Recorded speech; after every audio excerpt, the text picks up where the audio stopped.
नमस्कार। आज हम class 12 geography chapter 12 geographical perspective on selected issue and problem भौगोलिक संदर्भ में कुछ चुने हुए मुद्दे और समस्याएं चैप्टर 12 का अध्ययन करेंगे। सबसे पहला क्वेश्चन आता है कि पर्यावरण प्रदूषण किसे कहते हैं, इसके प्रकार बताइए, अथवा प्रदूषण और प्रदूषकों में क्या अंतर है। पर्यावरण प्रदूषण से हमारा अभिप्राय है पर्यावरण में अवांछित पदार्थ यानी जिनकी ज़रूरत नहीं है वो ज़्यादा घुल जाना, जैसे धूल, धुआं, ये सब पर्यावरण में घुल जाना यानी हानिकारक तत्वों का पर्यावरण में मिलना पर्यावरण प्रदूषण कहलाता है, इन्वायरमेंट पॉल्यूशन कहलाता है। जब प्रकृति की सीमाओं से पार जाकर मनुष्य प्रकृति के विरुद्ध कार्य करता है तो प्रदूषण होने लगता है, जैसे धूल, धुआं, गंध, ठोस कण, मलिन जल, अनावश्यक शोर, ये सारे प्रदूषक कहलाते हैं। और जब ये इन्वायरमेंट में घुल जाते हैं तो प्रदूषण कहलाते हैं, पोल्यूटेंट एंड पोल्यूशन। पर्यावरण प्रदूषण 4 प्रकार का होता है: जल प्रदूषण, वायु प्रदूषण, ध्वनि प्रदूषण और भूमि प्रदूषण यानी water pollution, air pollution, sound pollution और लैंड पॉल्यूशन। नेक्स्ट क्वेश्चन है जल प्रदूषण के कारण बताओ और इसके क्या सॉल्यूशन हो सकते हैं। जल का दूषित हो जाना, जल के अंदर अवांछनीय तत्वों का घुल जाना, जिसमें गाद हो सकती है, मिट्टी हो सकती है, दूषित जल हो सकता है, या शहरों के द्वारा छोड़ा गया अवशिष्ट गंदे नाले का पानी हो सकता है, या औद्योगिक कचरा हो सकता है। ये सब जल के अंदर मिल जाना जल प्रदूषण कहलाता है, जिससे पानी की गुणवत्ता गिर जाती है। इसके कारण क्या है? नंबर 1, जो शहर या मानवीय बस्तियां हैं उनके द्वारा या फैक्ट्रियों का गंदा पानी या सीवरेज का पानी नदी नालों में छोड़ना। सेकंड वन है जनसंख्या वृद्धि, ओवर पॉपुलेशन। थर्ड वन है औद्योगिक कचरा, जैसे कानपुर उत्तर प्रदेश के अंदर जो चमड़ा उद्योग है उसका दूषित जल गंगा जैसी पवित्र नदियों में छोड़ा जाना। पहाड़ों पर तीव्र बरसात का होना, जिससे बहुत ज़्यादा मृदा अपरदित होती है और मृदा के अंदर बरसात के पानी में कटी हुई मृदा यानी सिल्ट जो है वो पानी में मिल जाता है। पेड़ पौधों या जीव जंतुओं का अवशिष्ट होना या उनके अवशिष्ट पदार्थों का पानी में मिल जाना। Petrochemical industry, cotton mill, jute mill, sugar mill, इन सब का नदियों के किनारे अवस्थित होना और उनके द्वारा निकला गया अवशिष्ट पदार्थ नदियों में छोड़ा जाना। नगरीय अवशिष्ट व कूड़े करकट के ढेर, जो नगरों से डेली निकलने वाला वेस्ट मटेरियल होता है उसकी गंदगी का पानी में मिल जाना। वर्षा के द्वारा दूषित जल का भूमि में चले जाना, यानी जब कूड़ा कचरा होता है उसके ऊपर बारिश का पानी गिरता है तो वो पानी में घुल जाता है और वो ज़मीन के अंदर चले जाना। समुंदर में तेल टैंकरों का रिसाव होना, कभी कभी समुंदर के अंदर पेट्रोलियम क्षेत्रों में या जहाज़ों के बीच में दुर्घटना के कारण से तेल का रिसाव हो जाता है। कृषि क्षेत्रों के अंदर अंधाधुंध रासायनिक उर्वरकों जैसे यूरिया और DAP का प्रयोग करना, बहुत ज़्यादा कीटनाशकों का प्रयोग करना, ये सब भी कहीं ना कहीं प्रदूषण को बढ़ाते हैं। तीर्थ यात्राओं, धार्मिक मेलों या पर्यटन के कारण से भी पॉल्यूशन होता है। भारत सांस्कृतिक कंट्री है, धार्मिक पूजा पाठ हम करते रहते हैं तो कहीं ना कहीं हम नदियों में अपनी पूजा पाठ की सामग्री को प्रवाहित कर देते हैं, जिससे पवित्र नदियाँ दूषित होती हैं। नदियों में अस्थियों का बहाना, दिल्ली का अवशिष्ट जल यमुना जैसी पवित्र नदियों में छोड़ा जाना जल प्रदूषण का कारण है। अब बात करते हैं कि इसके क्या प्रभाव पड़ेंगे। जब ये सारे कारणों से दूषित जल नदियों में जाता है तो जल जनित बीमारियां होने का खतरा रहता है। जब हम दूषित जल को पीते हैं तो उससे डायरिया या दस्त हो सकते हैं, आंतों में कीड़े हो सकते हैं, हेपेटाइटिस जैसी बीमारियां हो सकती हैं। भौमजल दूषित हो सकता है, नदियों का जल शुद्ध नहीं रहेगा, उसकी गुणवत्ता में कमजोरी आएगी। नदियाँ जो जीव हैं उनकी मृत्यु हो सकती है और जलीय जीवों के अस्तित्व को खतरा हो सकता है। जैसे गंगा में मिलने वाली गंगेटिक डॉल्फिन जो भारत का राष्ट्रीय जलीय जीव भी है, कानपुर जैसे चमड़ा उद्योगों से निकलने वाले अवशिष्ट जल के कारण उनके जीवन पर काफ़ी कुप्रभाव पड़ रहा है। अब बात करते हैं कि क्या वाटर पॉल्यूशन को रोका जा सकता है। यस, अगर इच्छा शक्ति है तो ज़रूर रोका जा सकता है। क्या करेंगे? पानी को रिसाइकल करने की हमने हैबिट बनानी पड़ेगी। सख्त नियम होने चाहिए और उनका सख्ताई से पालन करना चाहिए, और जो कानूनों की अवहेलना करे उनको सख्त दंड या सज़ा का प्रावधान किया जाना जरूरी है। जनसंख्या को नियंत्रित रखना, अवशिष्ट का निपटान करना, यानी जो कूड़ा कचरा है उससे जैविक खाद बनाना, यानी उसको भी रीयूज करना। जन जागरूकता को बढ़ाकर भी हम वाटर पॉल्यूशन को कंट्रोल कर सकते हैं।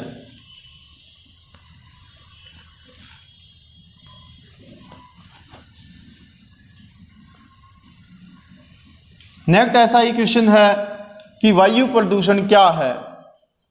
वायु प्रदूषण के कारण, उसके प्रभाव और रोकथाम के उपाय बताइए।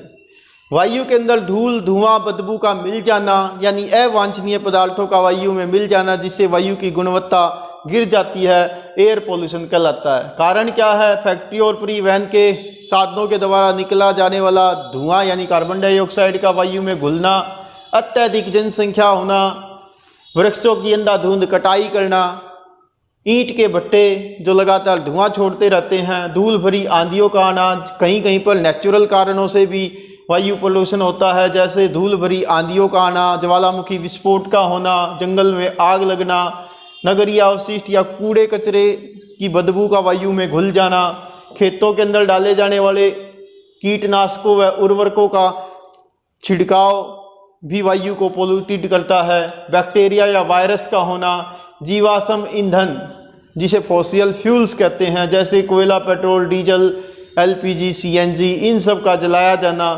परमाणु विस्फोट, जैसे भारत में भी पोखरण परमाणु विस्फोट किए गए तो कहीं ना कहीं ये भी पोल्यूशन करते हैं।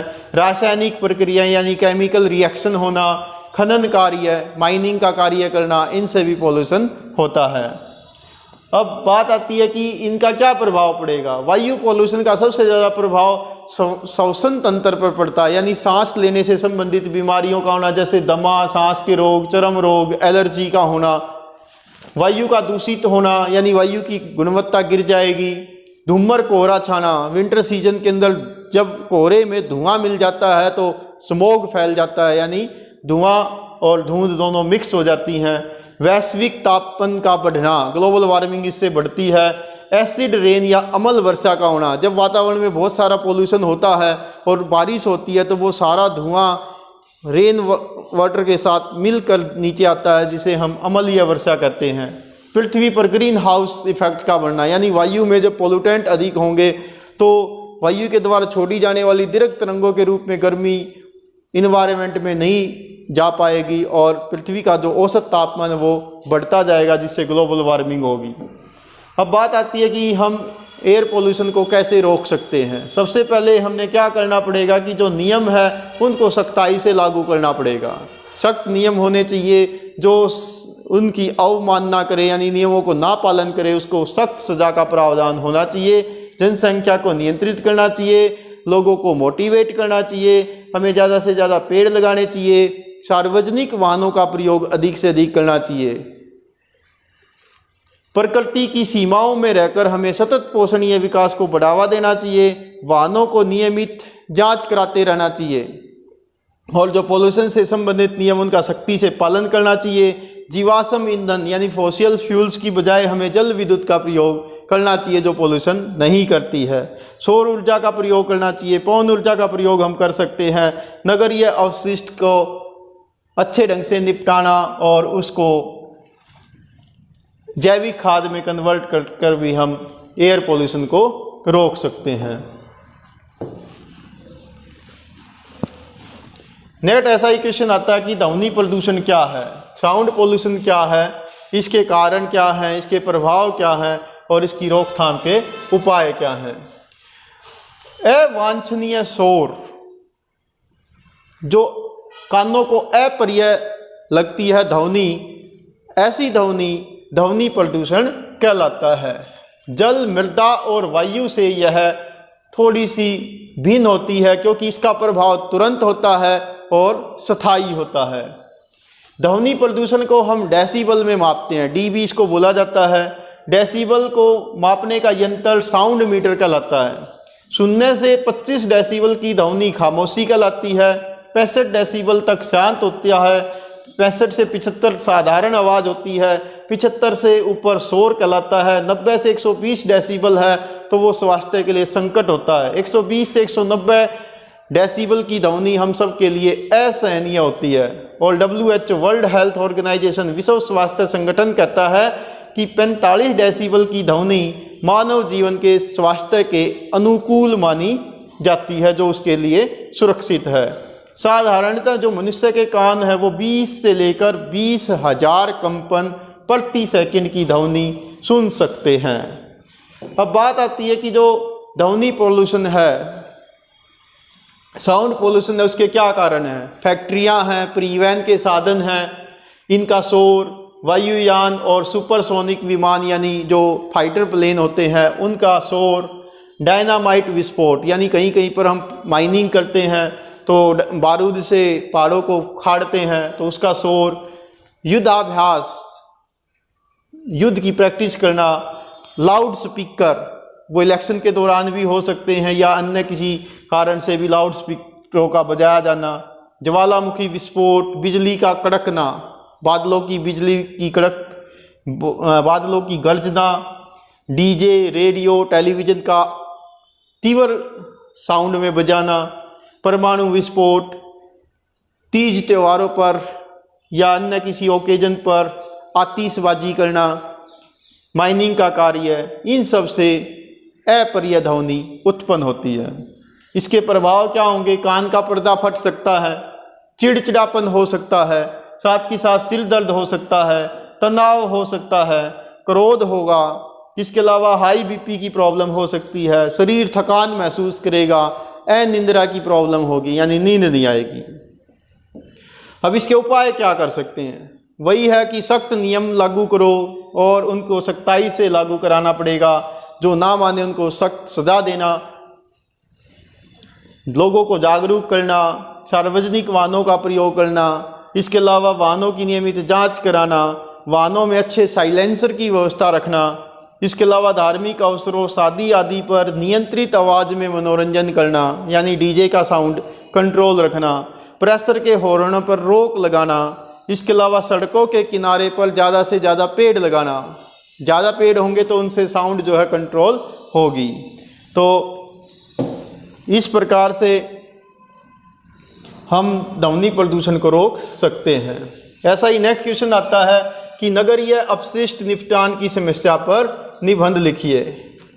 पेपर में ये क्वेश्चन बहुत बार आपसे पूछा जाएगा।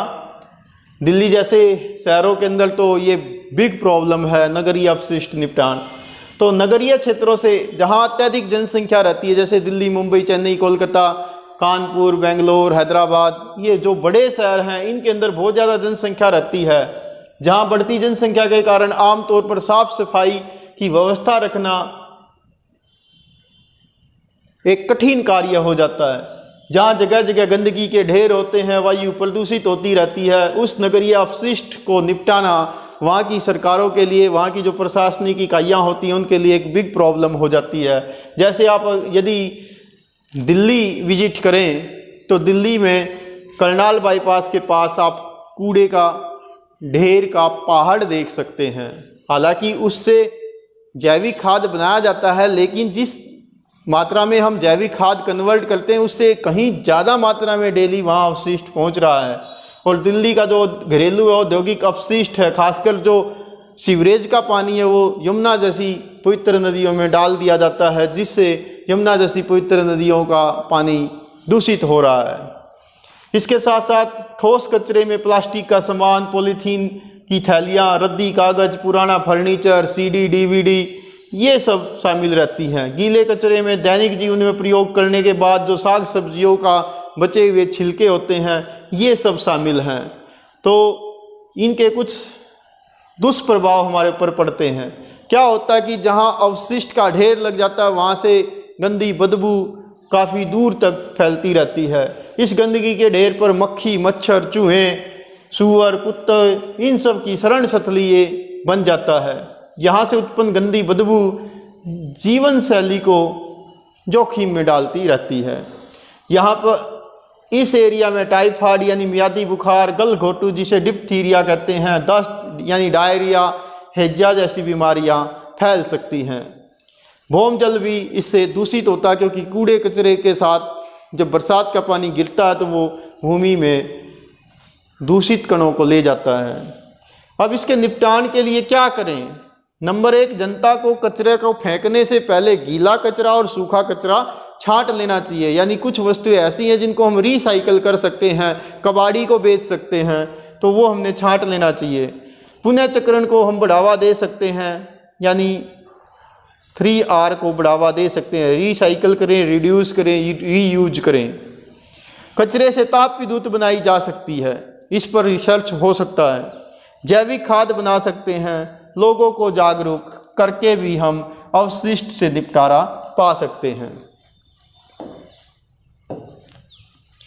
नेक्स्ट ऐसा ही क्वेश्चन है, दोराला मेरठ के पास एक शहर है, छोटा सा कस्बा है, उसके अंदर पारिस्थिति के पुनर्भरण और मानव स्वास्थ्य का एक अनुकरणीय उदाहरण है। उसकी व्याख्या करिए, उस पर निबंध लिखिए। वास्तव में दोराला मेरठ उत्तर प्रदेश का एक छोटा सा कस्बा है। यहाँ पर 12,000 के आसपास जनसंख्या रहती है। 60 के दशक में यानी 1960 के दशक में यहाँ धातुकर्म और चीनी से संबंधित अनेक उद्योग स्थापित हुए। क्या हुआ? यहाँ पर पर्यावरण पॉल्यूशन होने लगा, पेयजल दूषित हो गया, शहर में भीड़ भाड़ पड़ गई, लोग दूर दूर से प्रवास करके यहाँ पर मजदूर के रूप में, कारीगरों के रूप में आने लगे। यहाँ पर जो जीवन की गुणवत्ता थी वो घटने लगी और दिन प्रतिदिन अनेक समस्याएं यहाँ पर बढ़ने लगी। इन समस्याओं की ओर एक गैर सरकारी संगठन यानी NGO का ध्यान गया। इस संगठन ने वहाँ की जनता को जागरूक किया और स्वास्थ्य के लिए प्रयास किए।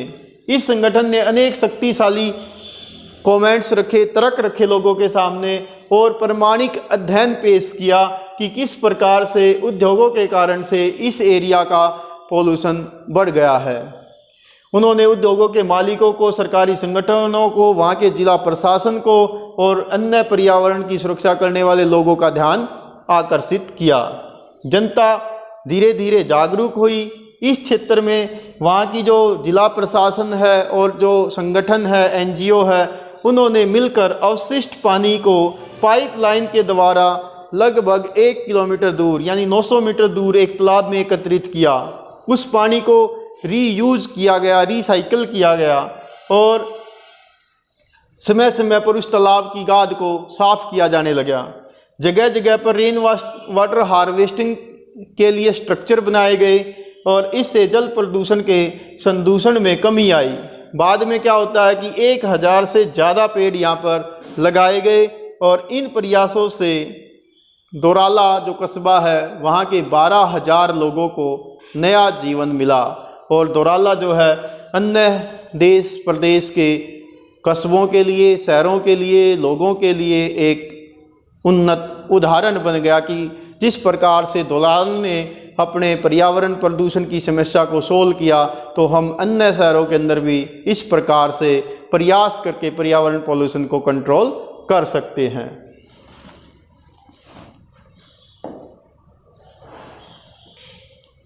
नेक्स्ट ऐसा ही क्वेश्चन आता है कि मलिन बस्ती क्या है। धारावी जो एशिया की सबसे बड़ी मलिन बस्ती या स्लम है, उसकी समस्याओं का वर्णन कीजिए। मलिन बस्तियाँ, गंदी बस्तियाँ, अवैध रूप से शहरों के अंदर बसी गैर कानूनी बहुत ज़्यादा भीड़ भाड़ वाली बस्तियों को गंदी बस्तियाँ भारत में कहा जाता है। इन्हें स्लम्स कहते हैं।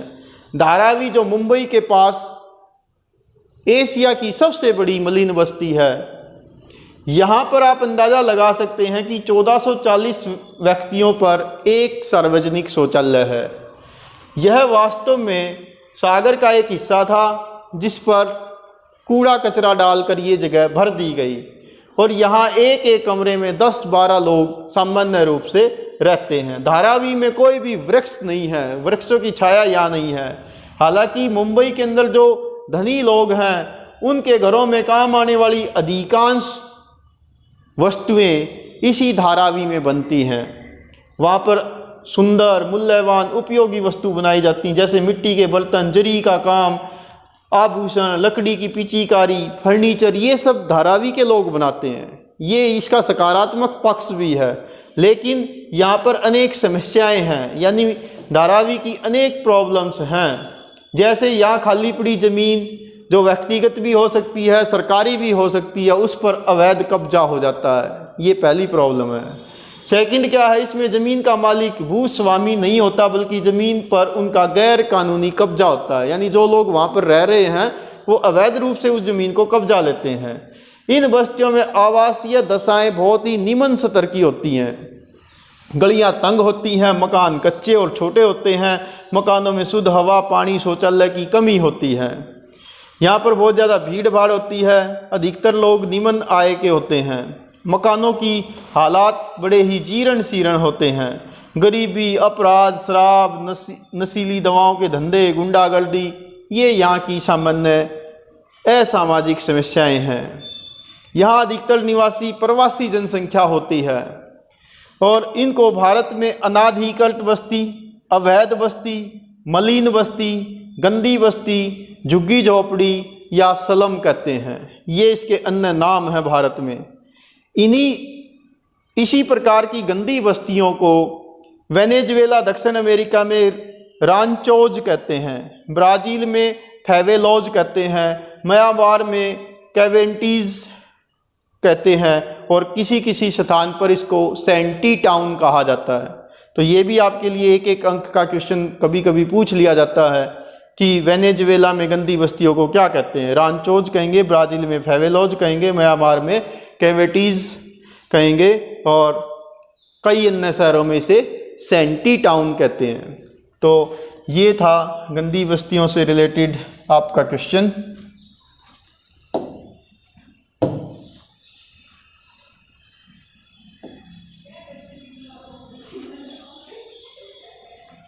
नेक्स्ट ऐसा ही क्वेश्चन आता है कि भू निम्नीकरण क्या है, लैंड डिग्रेडेशन क्या है, इसके क्या कारण है और इसके हम क्या उपाय कर सकते हैं।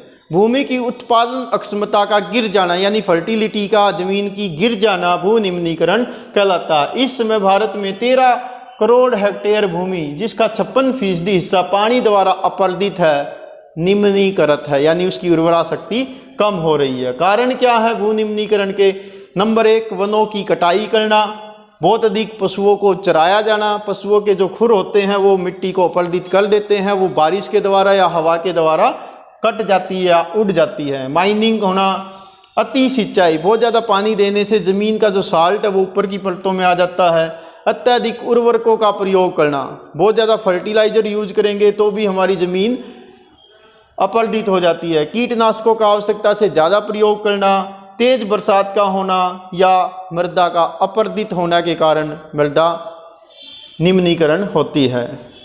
अलग अलग राज्यों में अलग अलग कारणों से भूमि अपरदित होती है। जैसे झारखंड, छत्तीसगढ़, मध्य प्रदेश, उड़ीसा, महाराष्ट्र में भू निम्नीकरण का मुख्य कारण माइनिंग है, खनन के कारण से है। गुजरात, राजस्थान, मध्य प्रदेश, महाराष्ट्र के अंदर भू निम्नीकरण का अन्य कारण पशुचारण है। कुछ एरिया ऐसे हैं जहाँ पर पशुचारण के कारण भू निम्नीकरण होता है।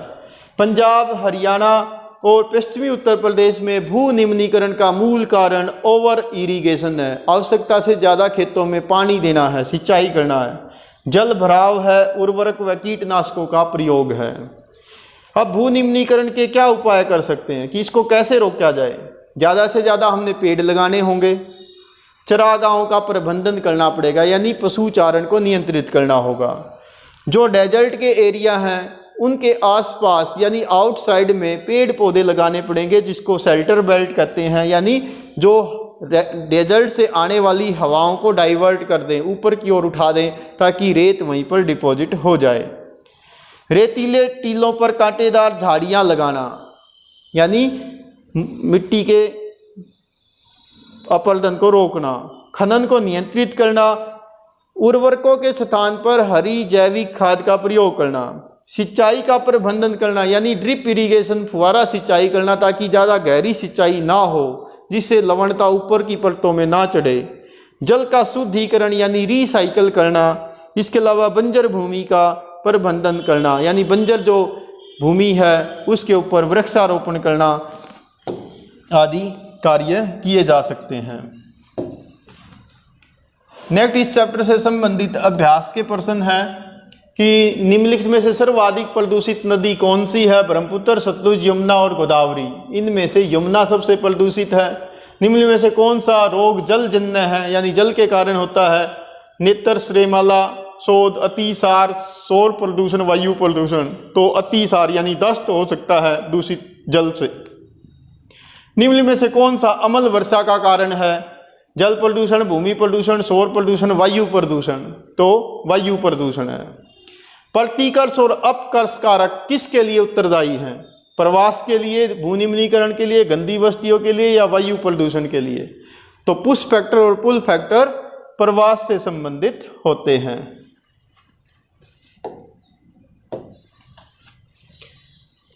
इस चैप्टर से संबंधित मानचित्र की अगर बात करें तो आपसे दोराला पूछा जा सकता है कि भारत के मानचित्र पर दोराला दिखाइए। तो दिल्ली से पूर्व में आप थोड़ी सी दूरी पर दिखा सकते हैं। यहाँ पर मेरठ है, उसके पास में कस्बा दोराला। एशिया की सबसे बड़ी मलिन बस्ती आपसे मानचित्र पर पूछा जा सकता है। तो जहाँ मुंबई है वहाँ आप दिखा सकते हैं धारावी। ये एशिया की सबसे बड़ी मलिन बस्ती है। तो प्यारे विद्यार्थियों, ये था आपका चैप्टर भौगोलिक परिप्रेक्ष्य में चयनित कुछ मुद्दे और समस्याएं। Thank you. Have a nice day.